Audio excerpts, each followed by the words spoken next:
ఇప్పుడు మనందరం ఎదురు చూస్తున్నటువంటి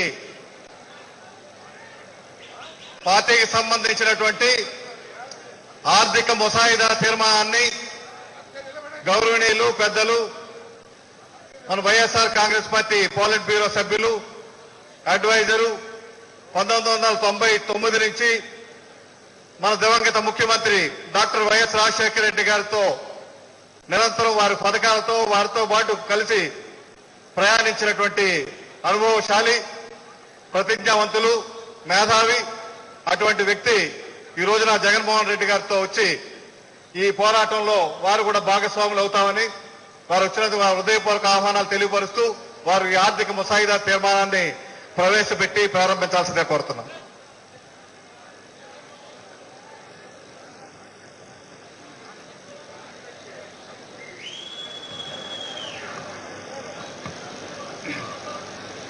దీంతో మాట్లాడవచ్చు మీరేదో పని చేయండి.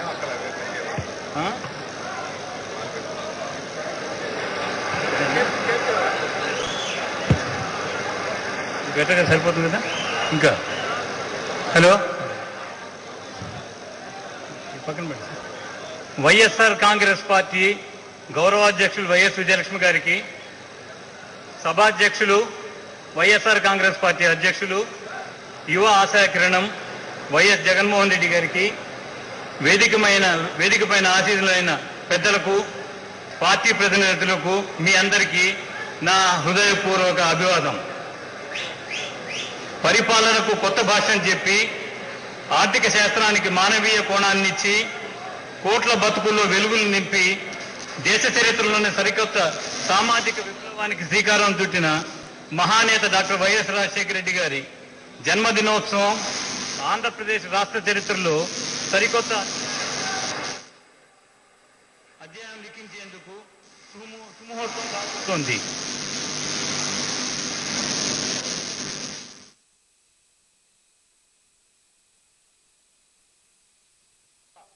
వారి చావులో కూడా వారి మరణంలో కూడా ఆ మాట తిప్పుకొని మనం ఈ విధంగా వెనుకబడిన ప్రాంతాలు కూడా అభివృద్ధి చెందేలా చూడటం లక్ష్యంగా పెట్టుకుని ఆ లక్ష్య సాధన కోసం చివరి క్షణం వరకు తప్పించిన మహామానవతావాది మన స్ఫూర్తి ప్రదాత. ఆయన ఆదర్శమే వారసత్వంగా వైఎస్ఆర్ చూపిన సంక్షేమ పదంలో వైఎస్ఆర్ కాంగ్రెస్ పార్టీని నడిపించేందుకు దీక్ష పూనిన వైఎస్ జగన్మోహన్ రెడ్డి మన యువనేత. రేపటిపై ఆశలు రేకెత్తిస్తూ భవితకు బాస చేస్తూ చీకట్లను తుడిచేస్తూ ముందుకు వస్తున్న వైఎస్ఆర్ కాంగ్రెస్ పార్టీ ఆర్థిక విధాన ముసాయిదాను ప్రవేశపెట్టే ఈ అమూల్య అవకాశాన్ని నాకు కల్పించినందుకు కృతజ్ఞతలు. 1999 నుంచి రాజశేఖర రెడ్డి గారి చివరి రోజు వరకు ఆయనతో కలిసి పనిచేసే అదృష్టం నాకు కలిగింది. బతుకు నలిగి ఆశలుడిగి జీవోత్సవాలైన లక్షల మందికి ఆహారం నుంచి ఆరోగ్యం వరకు అన్ని అంశాల్లో చేయూతనిచ్చి వారి జీవన ప్రమాణాలను పెంచడానికి కారణమైన ఎన్నెన్నో పథకాల రూపకల్పనలో వైఎస్ఆర్కు సహకరించే సలహాలు ఇచ్చే అదృష్టం నాకు దక్కింది. వైఎస్ఆర్ పాలసీ అయినా పథకమైనా వ్యూహమైనా అన్నింటి ఆశయం ఒకటే, అదే ప్రజా సంక్షేమం. ఆయన ప్రవేశపెట్టిన పథకం ఏదైనా లక్ష్యం ఒకటే, అవసరం అర్హత ఉన్న ప్రతి ఒక్కరికి ఫలితాలు అందించాలని. ఆయన ఆలోచన పరిధి అంత విశాలమైనది కాబట్టి 8 కోట్ల రాష్ట్ర జనాభాలో 80% మందికి వైఎస్ఆర్ పథకాలు చేరువయ్యాయి. దాదాపు 2 కోట్ల కుటుంబాలకు ₹2 కిలో బియ్యం, 1 కోటి మందికి పావలా వడ్డీ, 75 లక్షల మందికి సామాజిక పింఛన్లు, 40 కోట్ల కుటుంబాలకు ఇళ్లు, 31 లక్షల మందికి ఫీజు రియంబర్స్మెంట్, 28 లక్షల మంది రైతులకు ఉచిత విద్యుత్తు. ఒక్క మాటలో చెప్పాలంటే సమాజంలో ఆర్థికంగా కానీ సామాజికంగా కానీ అభివృద్ధి చెందాల్సి ఉన్న ప్రతి వర్గానికి ఏదో ఒక రకమైన ఆసరాన్ని సహాయాన్ని అందించిన వ్యక్తి మన వైఎస్ఆర్. నేను వర్తమాన ప్రపంచాన్ని నిశ్చితంగా చూస్తున్నాను, చదివాను కూడా. కేవలం 5 ఏళ్ల స్వల్పకాలంలో ఇన్ని కోట్ల మందికి వెలుగులు పంచే పథకాలు అందించిన నేత రాష్ట్రంలో కానీ దేశంలో కానీ ప్రపంచంలో కానీ నాకెవరూ కనపడలేదు. త్వరలోనే మన అధ్యక్షుడు వైఎస్ జగన్మోహన్ రెడ్డి రూపంలో ఆ లోటు తీర్చుకోబోతున్నారని నేను గట్టిగా చెప్పగలను. ప్రతిపక్ష నేతకు అధికారం చేజిచ్చుకోవడం ఒకటే లక్ష్యంగా మామూలుగా ఉండేది పాతకాలంలో. కానీ ప్రతిపక్ష నేతగా ఉండిన వైఎస్ఆర్ ధోరణి ఇందుకు పూర్తిగా భిన్నం. 1999 నుంచి 2004 మధ్య కాలంలో రాష్ట్రాన్ని కరువు కుదిపేసింది. చంద్రబాబు నిర్లక్ష్యం వరుస కరువుల్ని మించి ప్రజలను బాధించింది. కరువు కాటేస్తున్నా, పంటలు ఎండిపోతున్నా, రైతులు కూలీలు అవుతున్నా, కూలీలు బతుకు తెరువు కోసం ఇతర రాష్ట్రాలకు వలసపోతున్నా ఆయనకు పట్టలేదు. విదేశీ సదస్సులకు వెళ్ళడం, విదేశీ నాయకులు పారిశ్రామికవేత్తలతో విందులు ఫోటోలతో సరిపెట్టడం మినహా ఆయన చేసింది ఏమీ లేదు. వడ్డీ మాఫీ లేదు, రుణాల వాయిదా లేదు, ఇన్పుట్ సబ్సిడీ పెంచింది లేదు, కనీస మద్దతు ధర కూడా పెంచలేదు, పంట బీమా యోచన లేదు. పైగా రైతులపై కేసులు ఛార్జీలు సర్ఛార్జీలు వేధింపులతో దాడులు. ప్రధానమంత్రిని మార్చగలిగిన శక్తి ఉందని గొప్ప చెప్పుకున్న వ్యక్తి తన ప్రజలు నిస్సహాయంగా వదిలేశారు. మనసు లేని పాలనలో మనసు చెదిరిన రైతులు ఆత్మహత్యలు మొదలయ్యాయి. అప్పుడే నిర్ణయించుకున్నారు వైఎస్ఆర్ తాను అధికారంలోకి వస్తే ఏం చేయాలో. ఇతర దేశాల్లో వ్యవసాయం అనేక వృత్తులు ఒకటి మాత్రమే, మన దేశంలో మాత్రం వ్యవసాయమే జీవధార. దేశంలోని కార్మికుల్లో 62% వ్యవసాయం పైన ఆధారపడ్డారు. అన్ని రకాల బడుగు జీవులకు కడుపు నింపేది వ్యవసాయమే సహాయం అన్నది లేక బారుమంటుంటే మెజారిటీ ప్రజలకు ఆధారమే లేదు. ప్రజాప్రస్థానంలో భాగంగా ఆయన ఒక చిన్న గ్రామంలో ఆగారు. ఒక ముసలి అవ్వ వైఎస్ఆర్ దగ్గరికి వచ్చారు. తన కష్టాలను, ఊరి వాళ్ళ కష్టాలను వెళ్ళబోసుకుంది.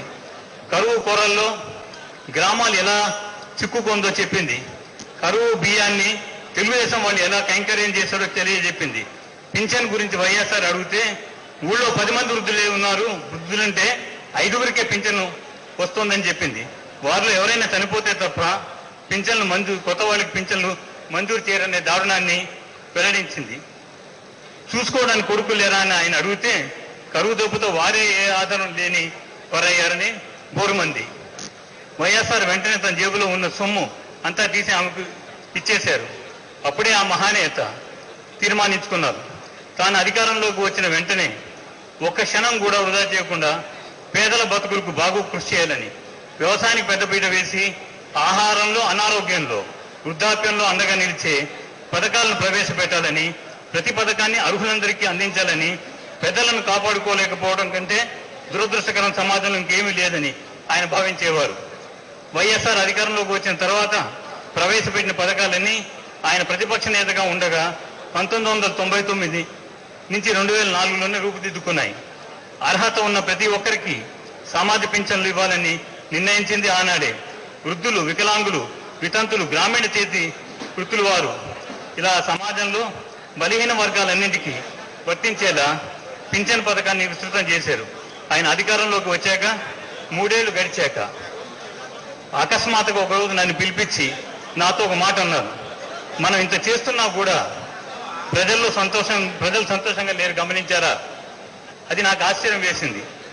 ప్రకృతి విలయంలో ప్రభుత్వం నిర్లక్ష్యంతో చితికిపోయిన వ్యవసాయ రంగానికి కొత్త ఊపిరులు ఊదింది వైఎస్ఆర్ పథకాలే. రైతులను పట్టి పీడిస్తున్న అసలు సమస్యలు ఏంటో తెలిసిన నేత కాబట్టే పదవీ బాధ్యతలు స్వీకరించిన వెంటనే ఉచిత విద్యుత్ ఫైలుపై తొలి సంతకాలు చేశారు. 100 కోట్ల విద్యుత్ బకాయిలను మాఫీ చేశారు. రైతులపై పెట్టిన వేల కరెంటు కేసులు రద్దు చేశారు.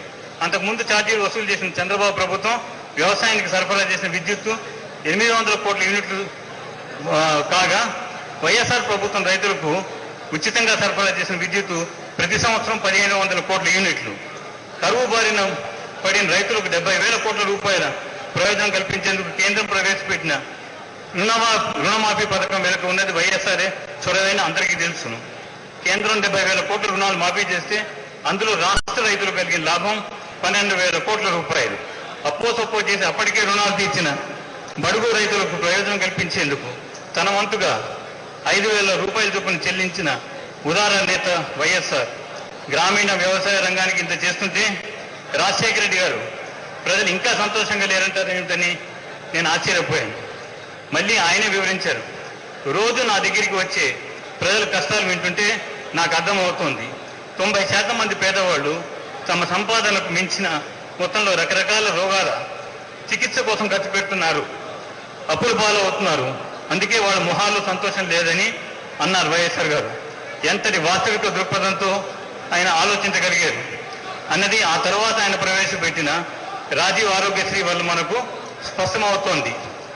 ఇప్పటికీ 10 లక్షలకు పైగా పేదవాళ్ళ ఆరోగ్యశ్రీ కింద ఉచిత సర్జరీలు పొందారంటే చరిత్రలో ఎప్పుడన్నా మనం ఇలా జరిగిందా?